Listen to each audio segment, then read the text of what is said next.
Powered by Righteous Media.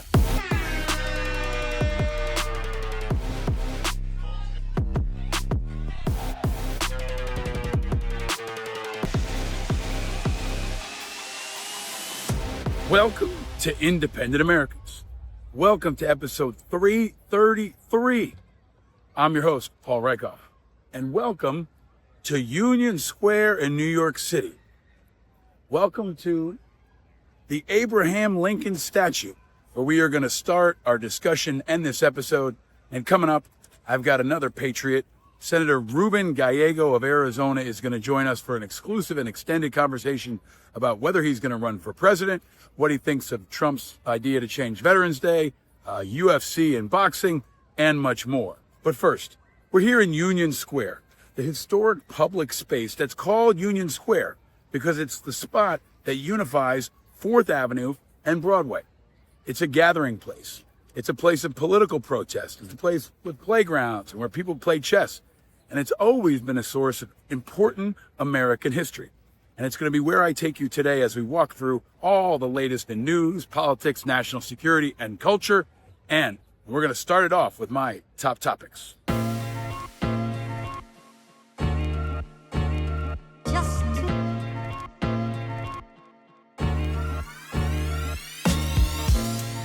And here in New York City, the place is buzzing. Yes, people are happy that it's May and the sun is out.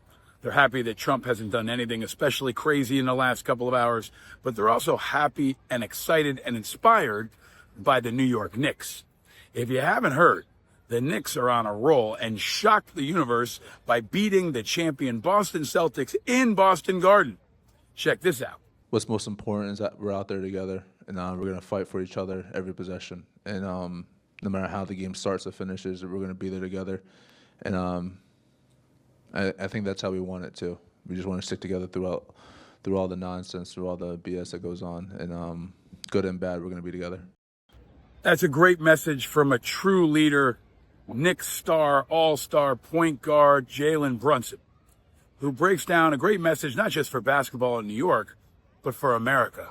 We are all in this together.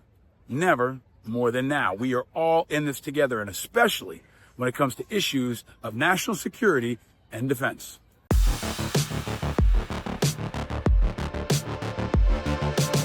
As we tear into the continued chaos around our national security and Pentagon, a moment to share with you where I am right now. This is the Independence Flagstaff here in Union Square, which commemorated the 150th anniversary of the signing of the Declaration of Independence. It's got all the states around the outside and one of the highest flagpoles in all of New York. It sits directly in between the Lincoln statue where we started and the Washington statue where we'll finish. It's a reminder of the need for integrity, unity, perseverance, and true patriotism, which we need more of now than ever before. Because we saw this week that Signalgate is not over. If you haven't heard, National Security Advisor Mike Waltz is out. Now, initially, I thought, great, we finally got some accountability on Signalgate.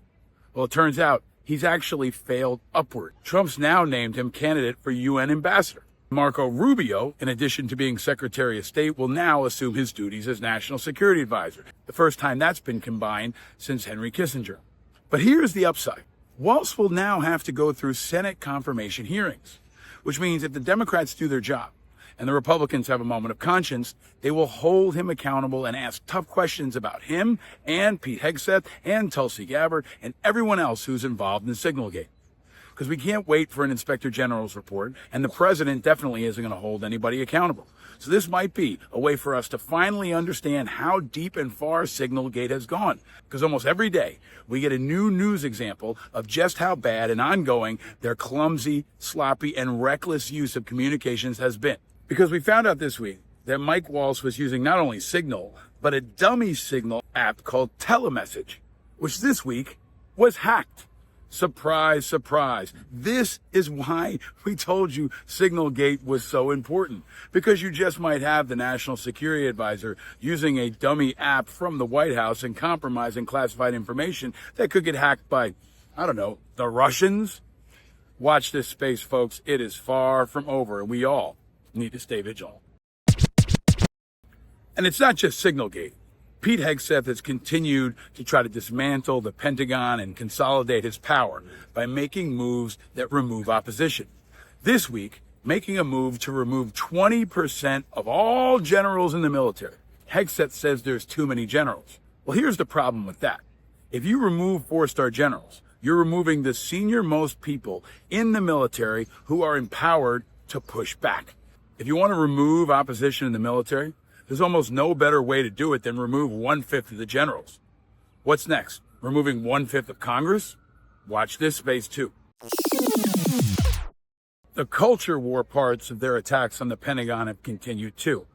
I've long told you to watch out for what they do at the Pentagon because it's what they want to do to the rest of the country. And that has continued with their focus on trying to execute a trans purge, a purge of everybody in the military who's trans, regardless of their capability. And this week, that agenda was supported, unsurprisingly, by a Supreme Court decision that said it is legal for Trump to purge people from the military.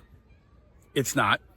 It's dangerous. It's destructive. And it's bad not just for the individuals and for our democracy, but for every single military unit that has a trans service member ripped out of it. This is not about our national security. This is not about patriotism. This is not about toughness. This is about a radical agenda that's not in line with any other Western country, and it's unacceptable. I argue that every American should support trans rights because it's about equal rights. Every American should have an equal opportunity to serve and potentially die in their military, and that includes trans people.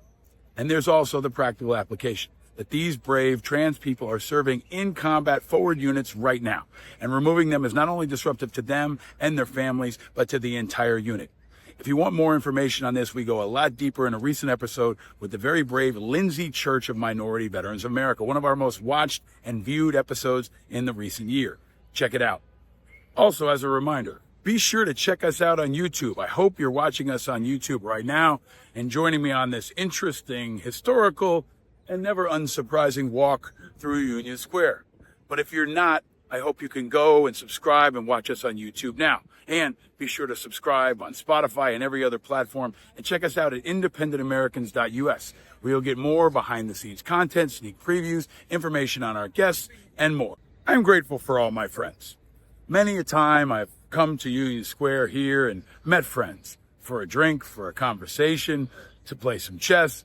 I've met countless friends here over the course of my life. Unfortunately, President Trump does not, because he has an uncanny ability, even a focus on pissing off our friends, including consistently, shamefully, relentlessly, ridiculously, our friends from up north in Canada. Check this out. And somebody drew that line many years ago with like a ruler, just a straight line right across the top of the country. When you look at that beautiful formation when it's together, I'm a very artistic person, but when I looked at that beauty, I said, that's the way it was meant to be. But, you know, it's, I do feel it's much better for Canada. But we're not going to be discussing that unless somebody wants to discuss it. I think that there are tremendous benefits to the Canadian citizens, tremendously lower taxes, free military, which honestly we give you essentially anyway, because we're protecting Canada if you ever had a problem. But I think it would really be a wonderful marriage because it's two places that get along very well. They like each other a lot. Well, if I may, as you know from real estate, there are some places that are never for sale. That's true. We're sitting in one right now, you know, Buckingham Palace that you visited as well. That's true. And having met with the owners of Canada over the course of the campaign last several months, it's not for sale, won't be for sale ever. Now, this is some especially stupid and insulting shit from Trump. And I want to personally and publicly apologize to all of our friends in Canada for his continued nonsense and antics. But like on so many issues, everyone around the world should know that Trump does not speak for most Americans. An overwhelming majority of Americans do not want to make Canada the 51st state. I guess I actually have to say that. But more than 6 in 10 Americans say they do not want to make Canada the 51st state. The other 40% of you, I don't know what the hell you're smoking, but even among them, they say they do not support it if the Canadians don't. And 9 out of 10 Canadians do not want to become the 51st state. Welcome to 2025, where we have to actually comment publicly and say that we do not support our ridiculous president trying to make Canada the 51st state. Over there is the statue of George Washington. What the hell would he think of this?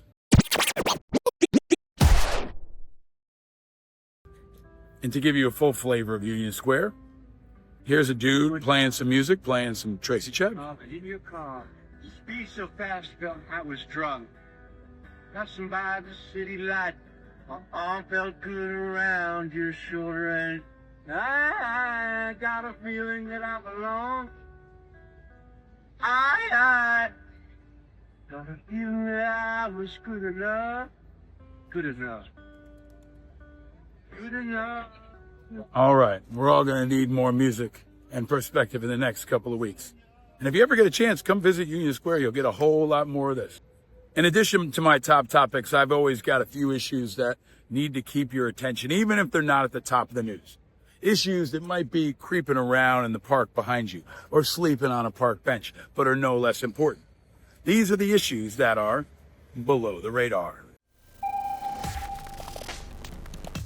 Way below the radar this week, Trump introduced his proposed overall governmental budget, which of course included lots of deep cuts that are ridiculous and shameful all across government agencies. But as I predicted or even warned, there was one government agency that saw an increase, the Department of Veterans Affairs. Yes, the Department of Veterans Affairs saw about a 4% overall increase in their budget. That means about $5 billion. Now, $2 billion of that is going to be focused on the electronic record-keeping system that has vexed presidents and VA secretaries for generations. But here's the thing. Trump did not want to be the first president in modern history to cut the Department of Veterans Affairs budget.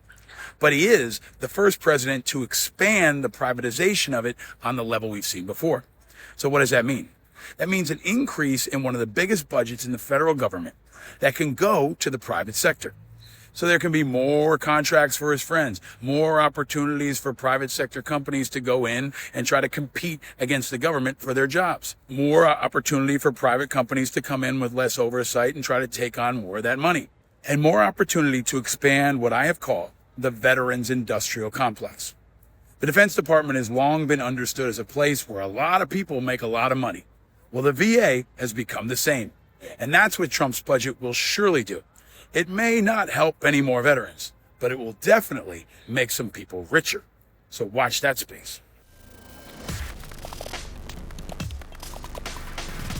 And speaking of the VA, I have to keep on your radar the words and actions of maybe the sneakiest member of Trump's cabinet, maybe the most extreme member of Trump's cabinet. Deceitful Doug Collins, the VA secretary, who is a partisan hack who's completely full of shit, posted this video this week summarizing his 100 days at VA. Check it out. We're 100 days into the second Trump administration, and our progress so far has been historic. The American people gave President Trump a mandate to shake up Washington, and that's exactly what he's doing. Here's the change we brought to the Department of Veterans Affairs in the first 100 days of the second Trump administration. We are refocusing our core mission, which is providing the best possible care and benefits to veterans, families, caregivers, and survivors. That means we're making sure veterans get the health care choices they were promised under the Mission Act. We're taking thousands of employees off of remote work and bringing them back into the office where we can work as a team to better serve veterans. We're phasing out treatment for gender dysphoria and directing all savings to helping paralyzed veterans and amputees. We're accelerating the deployment of our electronic health record system after the program was nearly dormant under the Biden administration. You'll see he says Biden about 10 times. He says DEI about 10 times. You know what he doesn't say? Suicide, homelessness, veteran unemployment. It just underscores how overtly and extremely political he is. They're not focused on PTSD. They're focused on DEI. They're not focused on reforming the electronic record-keeping system or getting veterans who are homeless in places like this off the street. No, they're trying to score points for the boss by banging on Biden. So this is one area in particular that has a scope and scale and importance like nothing else. And it's one area you can't afford to let fall off your radar. All right, now we are closer to the southern part of Union Square around the General Washington statue, which is so iconic. This has been a place of protest, a place of gathering, a place of celebration. It's a true community space and one of the best ones in America. And maybe the best place for me to remind everyone that despite all the talk, despite all the patriotism, despite all the flags, some in Congress and some in the White House have forgotten about 9/11. This was an important place on 9/11. And it seems like every year we've got to remind people to never forget. Every year there's a new, shameless, and outrageous attack on 9/11 first responders and our benefits. And now it's coming again from the Trump administration, DOJ, and the reprehensible RFK Jr. They fired a bunch of people at the 9/11 Health Responders Program. Now they've rehired them, fired them again, and just disrupted the entire program. It's absolutely outrageous, ridiculous, and shameful. And every time this happens, we got to get John Field, the iconic 9/11 first responder, our old friend Rob Serra, Jon Stewart, and so many others to express our outrage. But just remember, for all that talk, plenty of them still forget. And RFK, one thing for you, especially on this one. For those of you listening and not watching, that was the sound of me giving the middle finger to Bobby Kennedy Jr. I think I'm being nice, all things considered.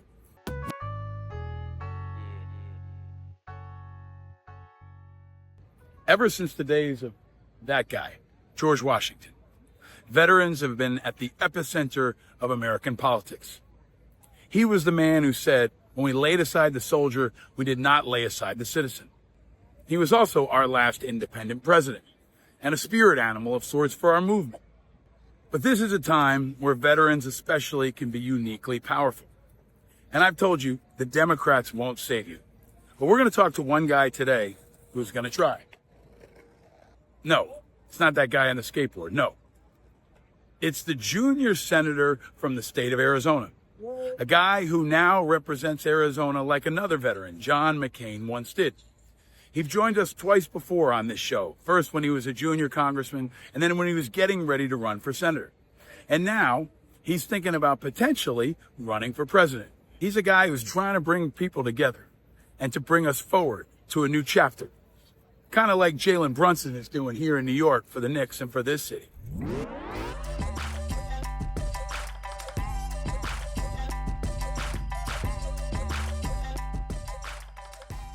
But Senator Ruben Gallego is a man of the moment. He's a guy who pulls no punches. He's another Democrat with a beard and a guy who's not afraid to say a few F-bombs. He's a Marine Corps veteran and a rising star, not just in Democratic politics or in Arizona, but in American politics. He's a guy who just might make old General Washington proud. So welcome to a conversation with a man who could one day be president or vice president. Welcome to NBA playoff season and NHL playoff season and a new kind of playoff season for America. Welcome to Union Square, USA. Welcome to Independent Americans, episode 333.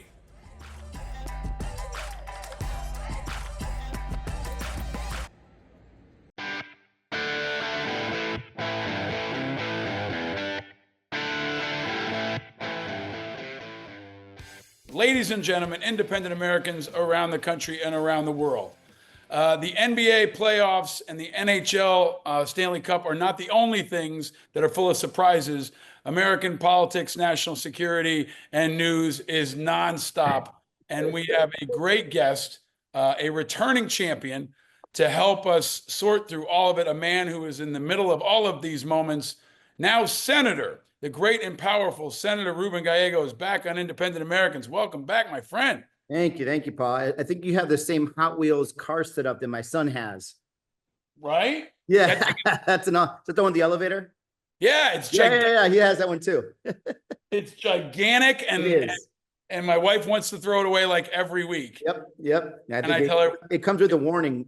Your wife will want to throw this away. it's like a Barbie dream house for boys. Yep.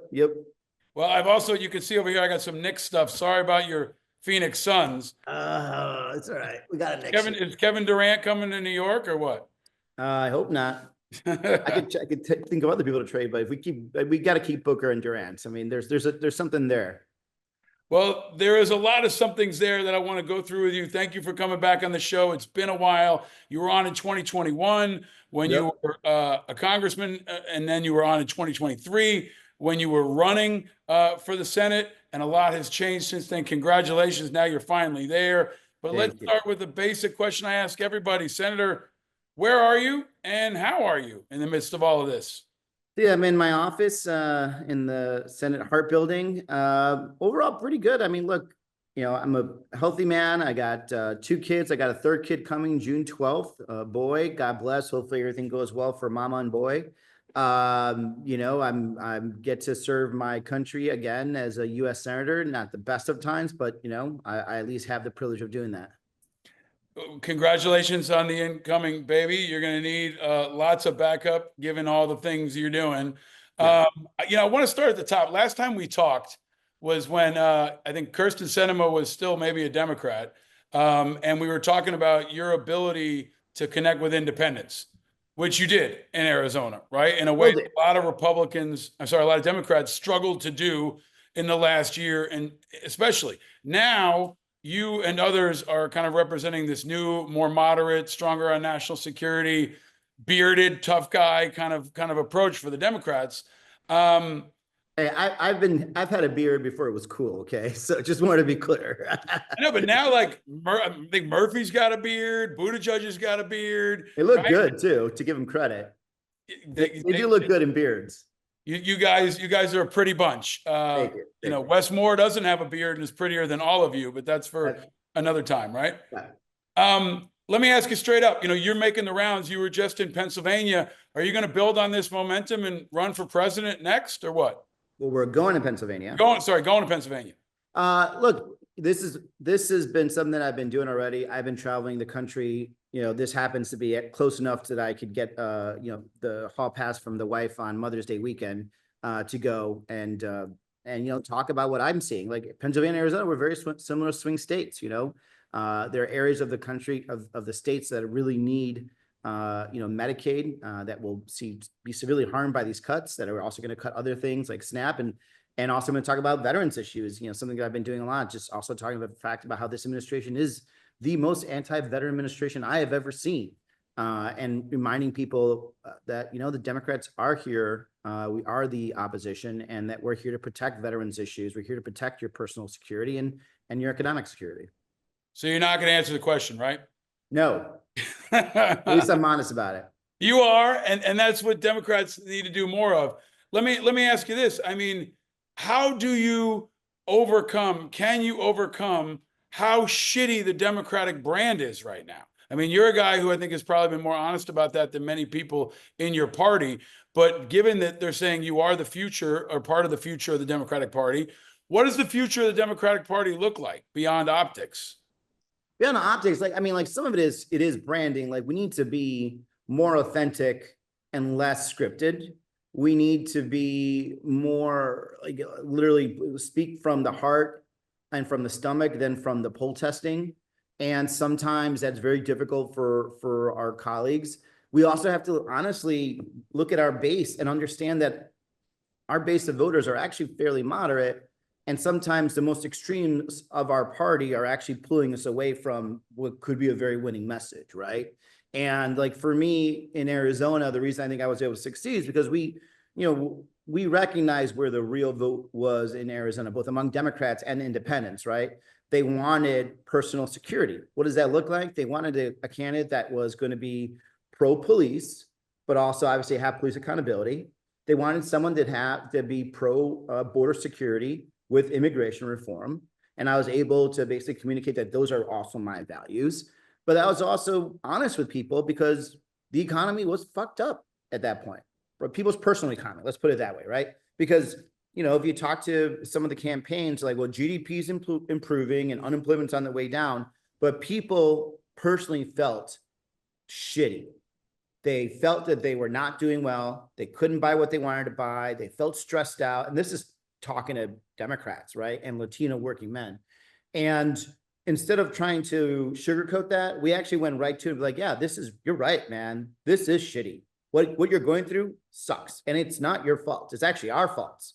And I'm here to tell you that I understand that, and I'm going to figure out how to fix it.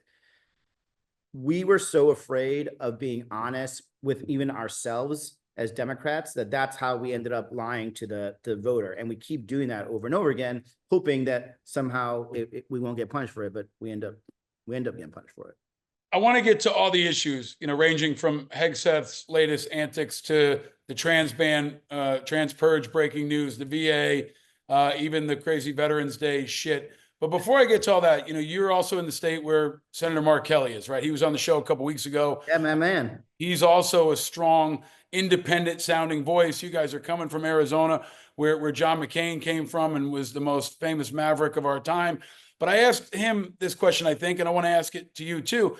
Beyond the elections, what the fuck are you guys going to do to stop this stuff? All of it. Right? I mean, you're a straight shooter. I've known you, I think, 20 years now, right? We go way back. I still have my hair, though. What's that? I still have my hair, though. Yeah. But you're a guy who says fucking shit and it doesn't sound crazy or fake because you're a Marine and you know how to get things done. But on a very basic level, I'm going to ask this of every leader I talk to. How like very basic level, like there's no fucking rocket science to this. But the problem is there is no rocket science to this. But the real thing that we have to do is we have to make Donald Trump unpopular. And you do it by whatever means possible, by whatever issue possible, to the point where then you could start bringing in other people that are on the sidelines to join us in a coalition, right? So by making Donald Trump unpopular, we've been able to most likely save most of Medicaid, right? Medicaid right now looks like they've moved from we're going to cut it to like we're going to trim it. Now we got to make sure they don't even do that. But we've done that by making sure Donald Trump is unpopular, by making sure Elon Musk is unpopular. There is no silver bullet. And I think like Democrats want this silver bullet, like we're going to get up there, we're going to give this barn burning speech and everyone's going to be inspired and the Republicans going to start crying. They're going to join us in coalition. That's bullshit. That's like West Wing shit. It doesn't happen in politics, right? Mm-hmm. This is brass politics. Make him unpopular, make his issues unpopular, get the Republicans to come towards our side because they want to win re-election. And then you have an opportunity to actually govern in a sane manner, right? But that's it. That's what we have, right? We have the power of the bully pulpit over and over again to restrict what they can do. And then hopefully not hopefully, but we got to win the election then. But in the meantime, attack. Bring them down wherever you can. And at the same time, by the way, you got to bring yourself up. We have to be not just the anti-Trumpers. We also have to be, the pro-security party, the pro-economic growth party, the pro-family, like all this shit we should be doing. So that way we give people a good reason to vote for us. I think that you and Kelly and folks like Wes Moore, mostly veterans, right, have been uniquely effective in being able to do that, in part because he's also fucking up his own popularity, and nobody's doing that more accurately and more consistently than Pete Hegseth, who you and I also know for 20 years. It's mind-boggling that he is actually in this position, but he's a culture warrior that's waged war on the Pentagon. And if he didn't fuck it up, he would be even more effective. But he's kind of ahead of schedule here. So I want to just ask you about the latest. He wants to chop 20% of all generals. This is obviously, in my view, a part of the expanding purge of any kind of resistance across the military. But what's your take on it, Senator, and how do you stop it? Well, first of all, my take on it is it's something we have talked about, but the reason he's doing it is for actually nefarious reasons. I do think that we've had way too many flag generals that have been added. It's added, and then every general has to have a personal valet. They have to have the driver, all this shit, and it keeps them even more further away. As you can tell, who's the infantry guy here, right? Mm-hmm. But you got to do that in a smart way, right? Just like the Doge cuts. I would have been fine with certain cuts if we had actually gone together, studied it, figured out where we could have some cuts without really affecting, services, and then do it in a systematic way that also, respected these workers. Same with this, right? Why are we going to do these cuts without actually thinking about it holistically about what actually needs to be cut versus not? And I do agree, this is a purge to try to basically push out generals that aren't ideologically aligned. There should be no ideological alignment at all when you're a general. Your only ideological alignment is the Constitution of the United States. And I think what they're looking for is people that are going to be aligned to Secretary Hegseth and Donald Trump. And that's extremely dangerous for our democracy. So speaking of dangerous to our democracy, Signalgate is ongoing. We have no reason to believe they've stopped using Signal. Waltz has failed upward and is in a new position, but Hegseth remains now in part surrounded by attacks from the people he brought in. This may be a day or two of a lull, but I don't think this is going away. And I feel like the chaos is continuing to expand. Just focusing on that specifically, how do we stop them from using Signal and disclosing classified information, which they may be doing right now, other than waiting for an IG report, which could take a long time and may not be binding anyway? What can you and other, especially veterans, do to stop it right now? Well, number one, embarrassment. Number two, whenever we have the defense budget, you put it in the defense budget. But embarrassment. I mean, come on, Paul. If you had done this, how do you embarrass people who are shameless? Listen. The only reason, think about it this way: the reason Hegseth has his wife and family members on a Signal chat telling them what's happening is because clearly he is trying to compensate for something in his soul. So he's trying to impress them, right? Which tells you that they can be embarrassed, right? And there's people around there that need to be embarrassed. But also, we got to look at the legislative process where we can find reasons. And if we could ever find someone to prosecute these assholes, we should prosecute them because, again, you and I would not ever survive a court-martial for the shit that they're pulling right now. And I certainly hope that, when the tide changes, that, we have the UCMJ look at also who was involved in this on the uniform side, because they're not doing this alone. There are people within the uniform side of the Department of Defense that are doing this, and they need to be held accountable. And there is no statute of limitations to this, especially when you are in uniform. You've called for Hegseth to go. A lot of others have called for Hegseth to go. I think Don Bacon is still the only Republican to call for Hegseth to go. He was on this show also a couple weeks ago. Are there any Republicans that you think are close to breaking?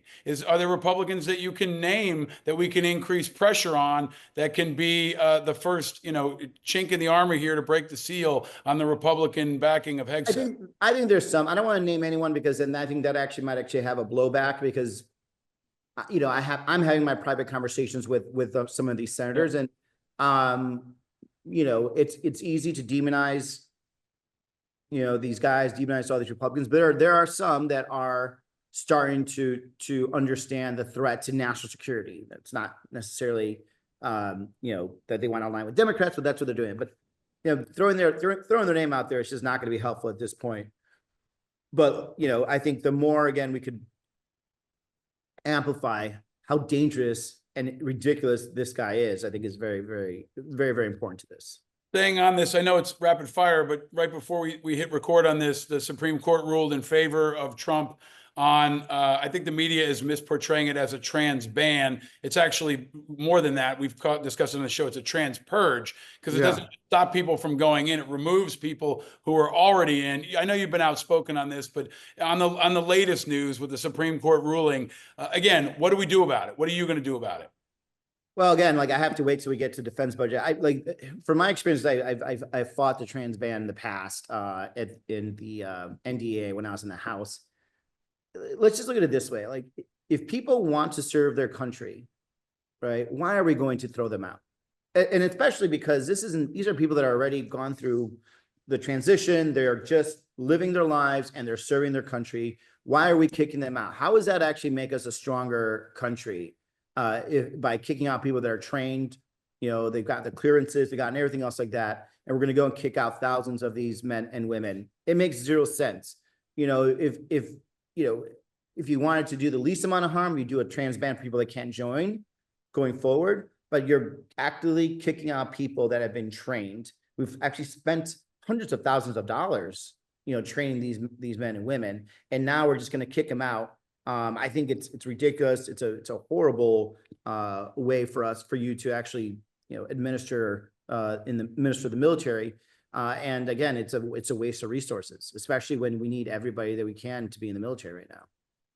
I'm 100% with you. I've been outspoken on this for, I feel like, decades now. We've been fighting this fight. And I think it's bad for our national security. It's dangerous. It's backward. And it's also insanely disruptive to the unit that you have to rip someone out of, as I think we've covered on this show. For being who they are, not they didn't do Right. anything, right? Senator, staying on the issue of national defense, it seems like there's movement now on Ukraine. We've covered this extensively for years on this show.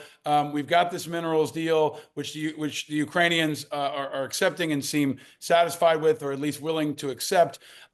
What's next feels like potentially some momentum around strong sanctions on Russia, potentially led by Lindsey Graham and others. Can you give us a read on where you think the Senate is? And does this give Republicans permission to finally come out and support Ukraine and push the momentum in the other direction? Well, so to give credit to a lot of Republicans, they have been supportive of Ukraine. It's just that when it came to the last couple of months in terms of getting funding to them, this is where they've been afraid of Donald Trump. Now, the one thing I predicted, I actually teased about, and I think I teased Trump on this, was that he was going to get played. And Putin was trying to play the president as long as possible, thinking that, maybe the president would eventually, give up on Ukraine. Now, it doesn't mean that he hasn't given up on giving up, but at this point, it seems like the president is at least willing to stay neutral to the point where it can be beneficial. What we need to see is not the sanctions. We need to make sure that we are arming Ukraine and helping the Europeans also arm Ukraine so they could fight this war, effectively destroy the Russians' capability to both go on the offense in Ukraine, but also all along the eastern front of Europe. And we should not be afraid of that one bit. Ukraine is a sovereign, independent country. It's democratic. Does it have its problem? Absolutely. But the biggest problem you could ever have is Russia at your border, these autocrats, people like Putin who will do nothing, will do anything they can to destroy our Western alliances and even us if he has the opportunity. And, Ukraine, with giving enough time and money, they could absolutely cripple Russia's capability to be a world power. And we should gladly make that investment in Ukraine as long as Ukrainians want to go forward. So is this a blip for Trump, who made a deal here, or are we seeing a total shift in positioning where we'll see people like Tommy Tuberville, for example, do a 180 and go from victim shaming Zelensky and, calling him a criminal to now supporting something like, a Lindsey Graham led piece of legislation? Yeah, I think this is a blip, but it's a good blip. Nothing wrong with that. I think some of these Republicans are so strong. And also there's a whole ecosystem, by the way, of like right-wing influencers, some of them which were paid by Russia, and we now know, that have a lot of influence over these primaries in Republicans. So they may not actually change. But even the president's neutrality in this issue is a big help. Just staying out of the way while Ukraine does its work, while we at least are passively supportive in some ways, allowing Europe to even pick up more of the slack, which is fine too. We could do that, but doing that will end up being in the long run very helpful to Ukraine. Again, even if it's just a blip. Senator, the area that gets almost no attention in the national media right now because of the other maelstrom of shit flying at people is the VA. You have been focused on the VA. You've been focused on Secretary Collins, who Lindsey Church came on the show and called Deceitful Doug. I've said that he's as much of a culture warrior as Hegseth, just with a different accent and maybe flying a little bit lower on the radar. We now have seen the scope of the chaos. There's a big feature in the New York Times about how staff are being disrupted, about how therapists are leaving. Yep. I feel like the damage that's being done at the VA is extreme and extensive and way below the radar. But what's your read on it? I don't know if I didn't check beforehand, if you voted for Collins or not. Yeah. But if you did, do you regret that vote? And what are we going to do to hold him accountable? Because I think he's being, in the midst of all the Hegseth sparkle, he's kind of going below the radar and just ripping through the VA, and I don't think people see it. So I voted for Collins, and I always want to give an opportunity to be able to build a relationship, especially with the VA, and I'm on the VA committee also. Yeah. And he has disappointed me, and because of that, I'm now holding all of his political appointees, and I'm holding him so they can't actually get elected. And if the leadership wants these political appointees, they're going to have to take 30 hours of debate and actually do it. And I did that because of their announcement that they want to cut 83,000 VA employees. And what we know right now is that where do they come up with that number? There is no actual logic to that effing number. Like, who the fuck does that? Like, I'm just going to go and cut 83,000 hospital employees without any reason, which ends up being 15% of the workforce. You want to hear something really weird? They also sent a letter to the Phoenix VA saying they have to cut 15% of their workforce. So is this like some magic number that they have to be hitting like everywhere at 15%? That's not how you run any organization. Paul, you've run some big organizations. You do assessments, you understand for needs, you allocate resources. And so, you know, for bringing that to light, it's important. Me using whatever I can, as you said, when I'm holding up all those appointees until they prove that they're not going to end up hurting us, is extremely important too. But it is bad. You know, I want to stay on this if I can, Senator, because I covered this last week in the show and almost nobody else covered it. The House Veterans Affairs Committee and the chairman have now called on Pam Bondi to investigate former VA Secretary Dennis McDonough, right? And now appointed under the Biden administration. They have weaponized and kind of sicked the Justice Department on a former VA secretary in a way I've never seen, right? This is like the worst political. I didn't know about it, but yeah. Yeah. I was going to ask you, you know, what do you expect to happen on SVAC here? Because it used to be an oasis of nonpartisanship. Those days are long gone. I don't think we're going to do that in SVAC just because, as you now used to say, there's a lot of fuck games you can play, right? Yeah. And I don't think they want to do that, right? So yeah, this is a fuck game they're playing over there. It's a dangerous one. Well, no, the House is, but I'm talking about the Senate side, right? Yeah, because, like, for example, that's why I'm holding all the VA appointees. Yeah. So if they start messing around, there's a lot of other things we could do. So, like, I don't think they're going to do that. I don't know why they'd go after Secretary McDonough. I actually think VA McDonough is one of the better ones we've had in quite a while, and maybe that's why they're threatened by him. But you know, it just opens a dangerous Pandora's box here. Well, I mean, but it's like this. It's a Pandora's box to also not getting good people in the future. But they're doing actual damage right now. You know, they're getting rid of a veteran home assistance program. They're not replacing it with anybody without anything.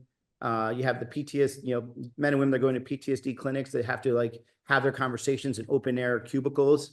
I mean, that's not going to be good. You know, it's all these things that are just adding up to really bad things. And again, this is why. You know, we should all just get on this for those that actually care about this. This is the most anti-veteran administration the country's ever seen. And laying off tens of thousands, if not hundreds of thousands of veterans without offering them any kind of employment off-ramp. You and I worked together for decades trying to create veterans employment programs. Yep. Now they've just blown that all apart. And when you actually talk about like, well, you know, you shouldn't have a guarantee of a job. Like, but this is what we did for 20 years to stop veterans from sliding into poverty and depression by giving them a mission-oriented job. I can't let you get off that topic without asking you about Trump's floated plan to change Veterans Day to World War I Victory Day. Here you go. Tee off on that one. The dumbest fucking idea ever. That's all I have to say. Yeah, I don't know if you saw the DAV statement. They put out a press release. It simply said no. Yeah, okay. That's it. No, there. There you go. All right, excellent.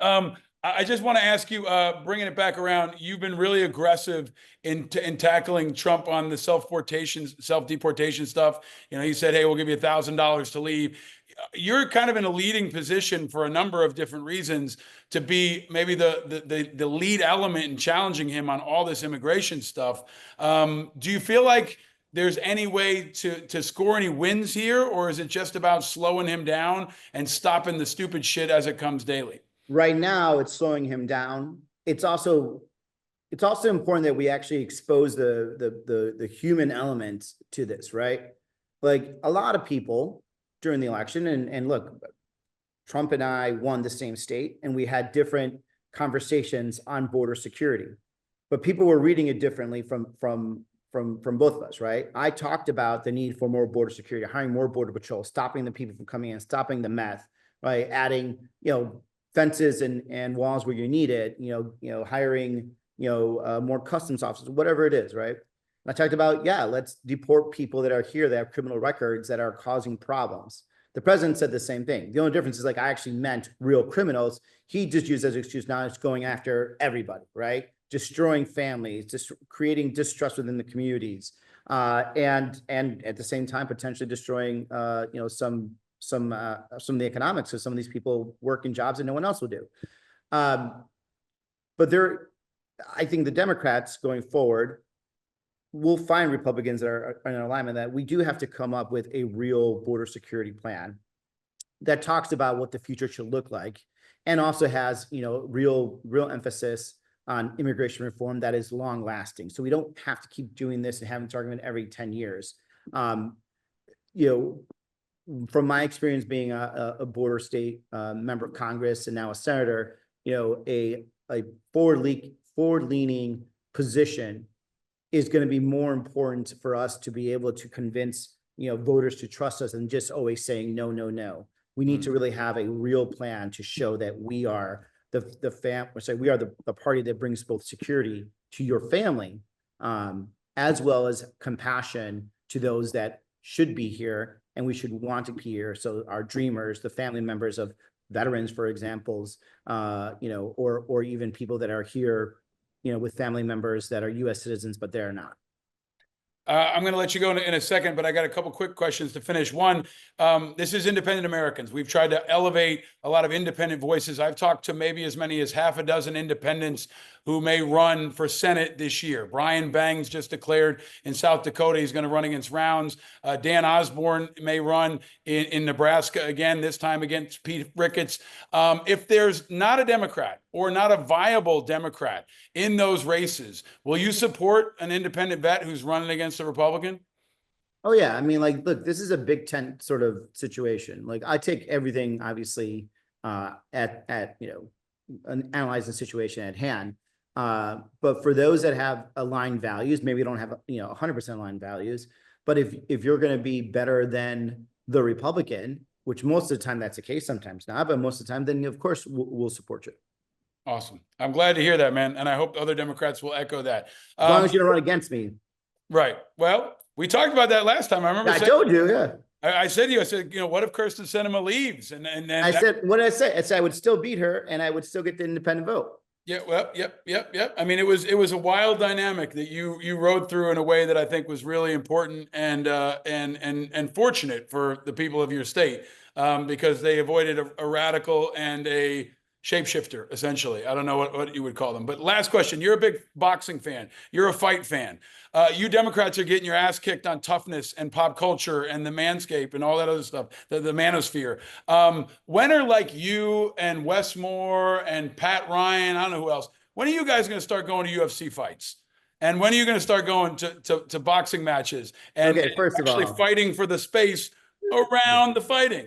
I already go to boxing matches. I actually went to one about a month ago for a local guy named David Benavidez, who's going to be champion a couple of days ago. And then just a little embarrassing. So this Saturday was the Canelo fight. I saw it, yeah. And I was at a conference with the McCain family, actually. And I begged them to let me go into their house, because it's at their house to watch the Canelo fight. And so I downloaded Danza and ordered Canelo. So I'm pretty excited. I mean, the Canelo Crawford fight, September 13th, that's going to be pretty huge. So I don't know if you want to go with me to check that out. I would love to go with you. Yeah. Canelo is amazing. My general thing is I do a lot of, I go to boxing matches. I do all this stuff. I don't like making it political because then it seems even more inauthentic, right? But yeah. I'm at those events too. Well, there is maybe a celebrity death match dream of a charity where we've got, Kash Patel and Hegseth and RFK in an octagon against, I don't know, you, Wes Moore. I don't know who else you're going to pick, but there's increasingly this fight between the fighters that is in different places. And I'm glad you're out there. She used to be a UFC fighter. There you go. There you go. You guys are stacked. All right. Well, listen, I want to thank you for all your leadership, man, for coming back on the show, for being a role model for vets. You've always been out there. You've been so candid and honest. You don't forget about the issues that especially veterans and military folks care about. Congratulations on the new baby. Congratulations on being senator. And thanks for all you're doing for this country and our community, man. Thanks, brother. Catch up soon. Absolutely. Adios. Take care. Adios.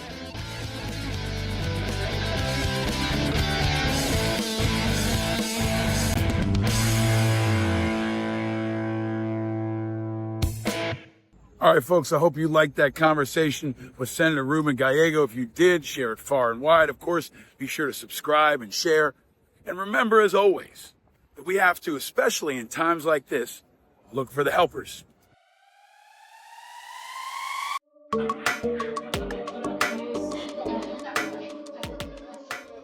The helpers are out there. In this episode, I want to recognize a generation of them that need recognition always, but especially now. The Vietnam War ended 50 years ago this week. And check out this clip from our friend of the show, a past guest, an American icon, Ken Burns. In Vietnam, we finally have reached the end of the tunnel, and there is no light there. What is there, perhaps, was best said by President Ford, a war that is finished. I happened to be at a conference at Tufts University, and the dean there was a former ambassador who spoke to us late on that day, as it turned out, the fateful day. And he said he had just come back from Washington, where the spring weather was beautiful and the daffodils were in bloom, to Boston, where it was gloomy and gray, as it was in his heart. And people hissed him and booed him. I was there in uniform. One of my great regrets was that I did not get up and start laying waste to those people who disrespected the ambassador and his sorrow at the fall of South Vietnam.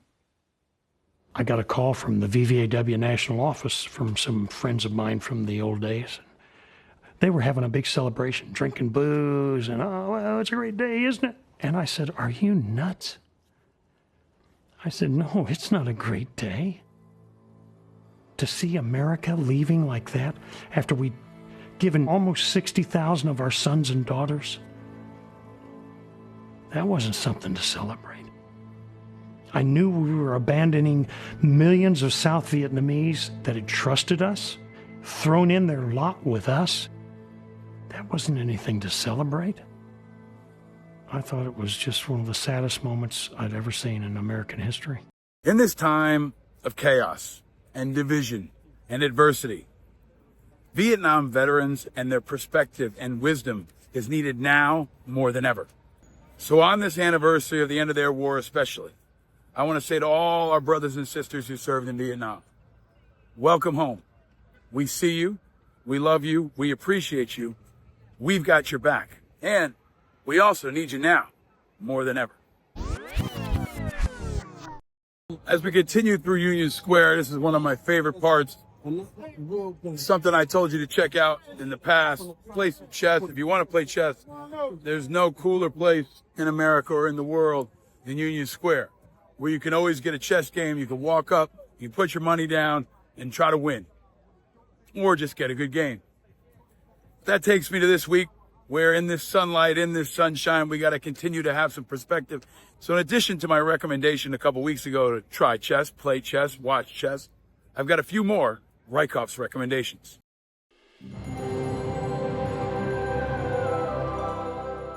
All right, this episode I've got two for you. You may notice my voice is a little hoarse. It's not from cheering for the Knicks, although I will continue to do that. It's because last night, my older son's Little League team had a battle that was decided in the bottom of the sixth inning. We only play 6 innings. But the mighty Iron Pigs had a 3-run rally in the bottom of the 6th and a play at the plate to decide it. And it ended in a tie. Because maybe only in Little League at 9 o'clock at night on a school night when you've got state testing does it end in a tie.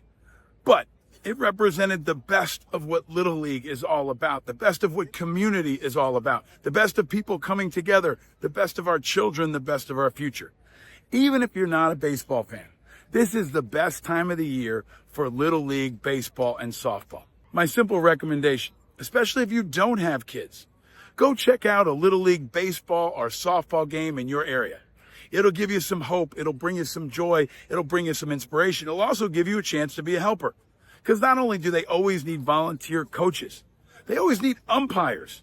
And some places really, really need umpires. I'm talking to you, Lower Manhattan. But check out a local baseball or softball game and try to be a helper. You will not be sorry. Play ball. All right, my other recommendation for this episode is a little bit tougher, quite a bit tougher, actually. Here in Union Square, I've seen lots of folks have a drink. I've met people here to have a drink. And it's also a place where I've seen lives ruined by alcohol and drugs and so many other issues. But in this time of year, it's easy to want to go out and have a bunch of drinks. And I want to share with you, not to preach at you, just something I've learned. Now that I'm in my older years especially, I have learned that I don't need drinking. This is a show where we often had a drink with our guests. We often celebrated whiskey, and I still do, and occasionally I still do. But I found that if I don't drink, I feel a whole lot better. I sleep better. I feel better. My mind is clearer. I'm a lot happier. So I know it's a hard thing to do if you've never done it before, but those of you who haven't especially, try going a couple days without drinking. Maybe try going between episodes and not drinking, and let me know how it's going. I got your back. It's hard. I don't stick to it all the time, but overwhelmingly, the less alcohol I've had in my life, the better I felt. Let me know what you think of this and all of our recommendations. Be sure to hit us up on social media and go to independentamericans.us, where you can join our Patreon community and chip in a couple bucks to help me keep bringing this kind of independent content to you. You can also get Independent Americans merchandise, which is perfect for Mother's Day coming up this weekend and for Father's Day and much more. And you can call us on our phone line here. Leave me a message. Let me know what you think about my recommendations. Let me know if you took me up on them. And let me know who you want to hear in an upcoming episode. I want to hear from you. All right, it's Wednesday, so I got to head uptown for my weekly hit on News Nation with Connell McShane. I'm going to take the subway and head up to Midtown. But before I do, a reminder that this is a time for independence to rise to the moment. Country over party, people over politics, busting up the status quo and creating a new movement that spans this entire park, this entire city, this entire state, and this entire country. And invite others to declare their independence. We are more than 50% of all Americans now. We are not Republicans. We are not Democrats. We are Americans first. And we invite everyone to join our movement. And hope is the oxygen of democracy. Keep spreading it, keep pushing it, keep sharing it.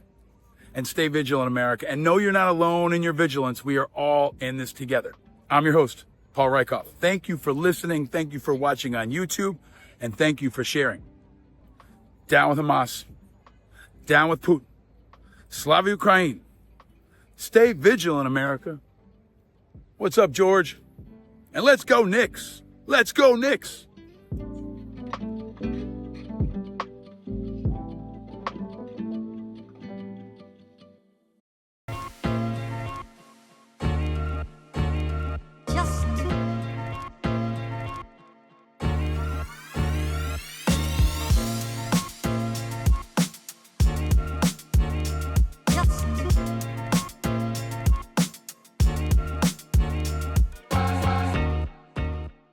Powered by Righteous Media.